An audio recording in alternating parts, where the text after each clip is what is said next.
Vamos então estudar a técnica de difração de raios-x, que é a técnica mais utilizada no estudo de estruturas cristalinas.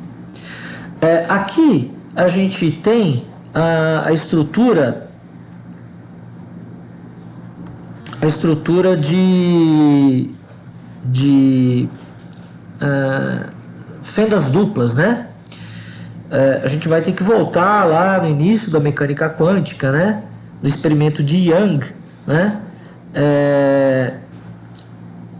De difração da luz, né? Então a gente tem uma fonte de luz, aqui duas fendas, a luz passa por essas fendas, e o que a gente tem é a formação de máximos e mínimos de luz. É como acontece com duas fontezinhas, né? Dois dedinhos seus batendo simultaneamente na superfície da água, tá ok? O que você vai ver é máximos e mínimos, você vai ver luz e escuro, tá ok?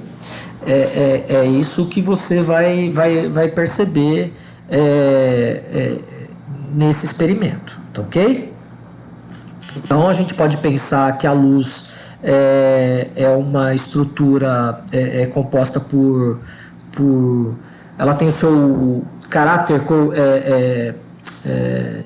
de ondulatório, né? Então veja que uma luz vindo daqui e outra vindo daqui, elas podem coincidir com os seus máximos, e aí na parede o que você vai ter aqui é o surgimento de um clarão de luz. E o contrário, né? Elas podem se encontrar na parede um máximo e um mínimo, então uma extingue a outra, a interferência destrutiva, o que você vai ter é o escuro. E aqui é o que acontece em uma estrutura cristalina. Incidem sobre o material, que nada mais é que uma estrutura feita de vários átomos, né, ordenados espacialmente. Você faz incidir uma luz que é transparente aos nossos olhos, que são os raios X. Geralmente se utiliza um comprimento de onda de 1,54 angstrom, ok? Que é característico lá, uma linha K-alfa do cobre, tá bom? Que é usado para gerar o feixe de raio-x nos aparelhos convencionais. Essa luz entra, é difratada, que é espalhada pela primeira camada de átomos. Aqui a gente tem uma outra onda, a luz, que penetra nos espaçamentos inferiores e também é espalhado. Então, se essa diferença de caminho for um número inteiro do comprimento de onda da luz, ou do raio-x, então a gente vai ter um máximo de detecção aqui. Caso não haja essa condição de lambda seno de θ, né? Caso eles interfiram destrutivamente, você não vai ver nada aqui no detector, ok? Então, quando você tiver o pico, você vai ver aqui, ó, foi o ponto em que as frentes os feixes, né, de luz coincidiram, né, ou interferiram construtivamente no detector, tá?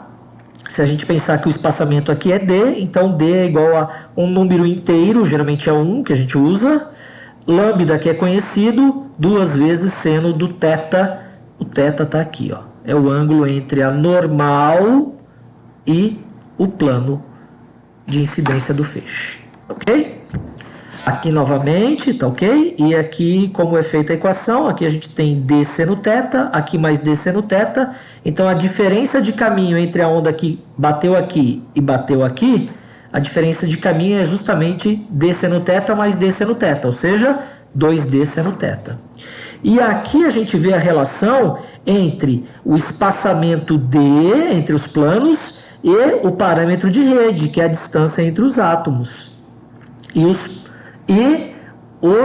parâmetros, os índices de Miller dos planos cristalográficos, ó, H, K e L, que a gente tinha visto algumas transparências atrás. Essa é uma representação de como o aparelho de raio-x opera, né? A gente tem a fonte de raio-x aqui, a amostra está aqui, então o feixe incide. Ao mesmo tempo que a gente tem a variação aqui de 1 grau, por exemplo, aqui, no detector ele varia 2 graus. Tá? Então os três se movem, tá certo? Ou você pode deixar esse parado e mover a amostra e 2 vezes o ângulo θ, o detector, tá? E vai fazendo a contagem dos fótons que são medidos, tá bom? Esse é um difratograma da fase alfa do ferro.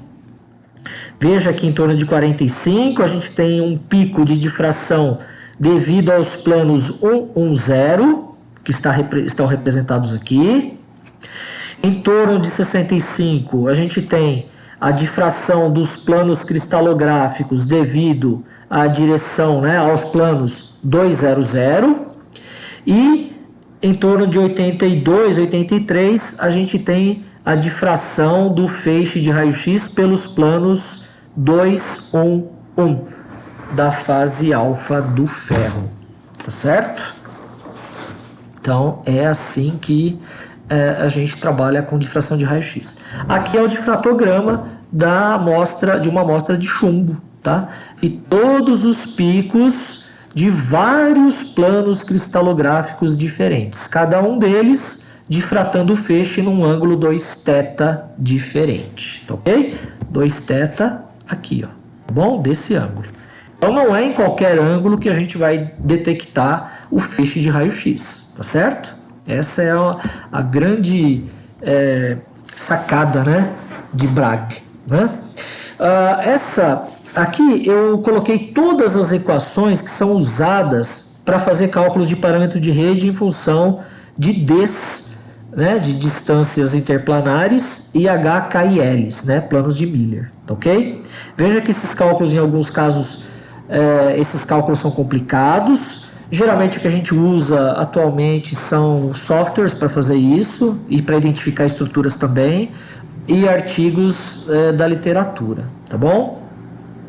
A gente, na verdade, tem ideia do material que a gente analisa, a gente tenta fazer um casamento de padrões que já existem, que são fornecidos na literatura e nos bancos de dados dos equipamentos de raio-x. A gente faz um casamento do nosso espectro, do espectro que você mediu, com o difratograma, melhor dizendo, que você tem no banco de dados, e aí você faz essas comparações, tá ok? E obtém os parâmetros, tá certo? O D é o que você obtém na medida, o H, o K e o L você teoricamente sabe, então é possível calcular os parâmetros de rede, né? A, B e C, para cada material que você analisa, tá certo? Aqui, outra informação importante que você pode obter da técnica de difração de raio-x é o tamanho dos cristalitos, ou tamanho de grão, tá certo? Obtida pela equação de Scherrer. Principalmente no caso de policristais, o tamanho de grão é importante porque dá para você ter uma média estatística ou uma ideia estatística do tamanho dos cristalzinhos que formam esse material, ok? Ele leva em conta o ângulo onde ocorreu a difração e a largura a meia altura do pico num determinado plano e o comprimento de onda que você usou, tá? Veja, quanto maior for a largura a meia altura, ou seja, se o pico é bem largo, menor é o tamanho dos cristais, tá? Por outro lado, para ter cristais muito grandes formando o material, a largura a meia altura tem que ser bem pequena, ou seja, o pico tem que ser quase que uma delta de Dirac, né? Tem que ser aquele pico bem intenso e bem fininho, tá certo? Bem característico dos monocristais, tá ok? Picos finos, estrutura muito cristalina a longo alcance. Picos largos, estrutura cristais muito pequenos de curto alcance, ok? Lembrando que a gente tem alguns sólidos, né, que são não cristalinos, como é o caso, por exemplo, do vidro, né? Cerâmicas, né, não cristalinas, que é o vidro comercial, é um excelente caso, né, porque se a gente pensar no quartzo ou na sílica, que é o SO2, que é uma estrutura cristalina perfeita, quando a gente vai para o vidro comercial, as indústrias têm que colocar aditivos para baratear, para aumentar volume e diminuir ponto de fusão, né? Para isso se usa o óxido de cálcio e o Na2O, tá certo? Que acabam destruindo a estrutura cristalina desse material, né? Então é um material que é amorfo, tá certo? Dificilmente você vai conseguir medir isso com difração de raio-x, tá? Aqui ficam as referências bibliográficas desse capítulo extenso.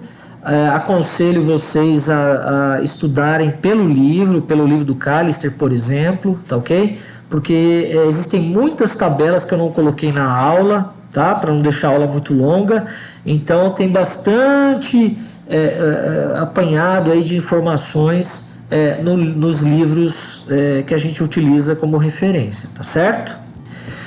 Eu vou ficando por aqui, agradeço a atenção de todos, espero que tenham aproveitado a aula, que aproveitem bem as informações, tá ok? E nos vemos numa próxima aula, tá certo? Muito obrigado e passem bem.